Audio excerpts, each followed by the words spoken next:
šodien.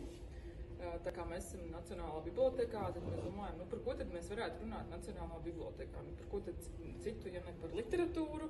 Un saliekot kopā un meklējot atslēgas vārdu reta slimība un literatūra, tad viennozīmīgi atbildi bija mūsu kolēģi Ieva Blūma, jo viņi ir literāts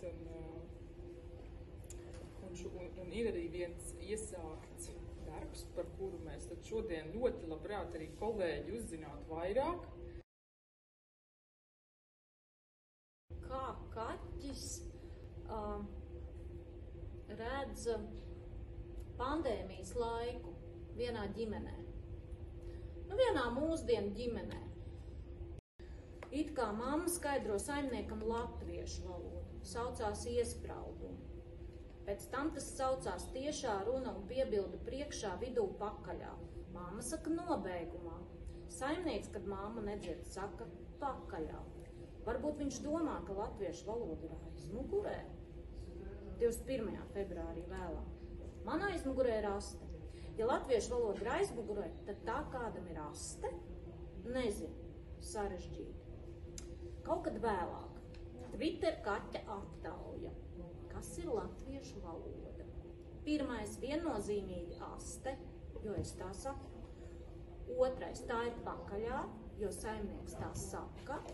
Trešais, latviešu valoda grūta, saimnieks saka. Ceturtais, latviešu valoda, tas, kas jāsaprot. Mamma tā saka. 12.03.20. gadā, ja atceramies, tad izsludināja valstī ārkārtas situāciju. Par pandēmiju.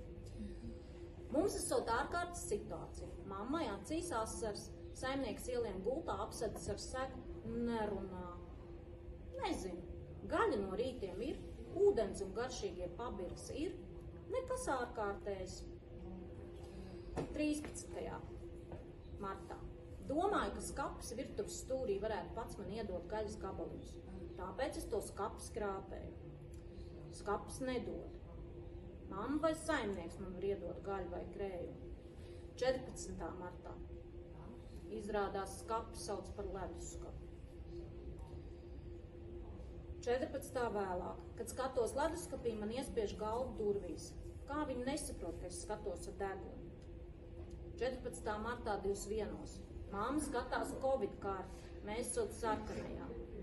Saimnieks ielien gultā, apsēdas ar segu, skrien pie viņa, bakstu ķepām zem segas.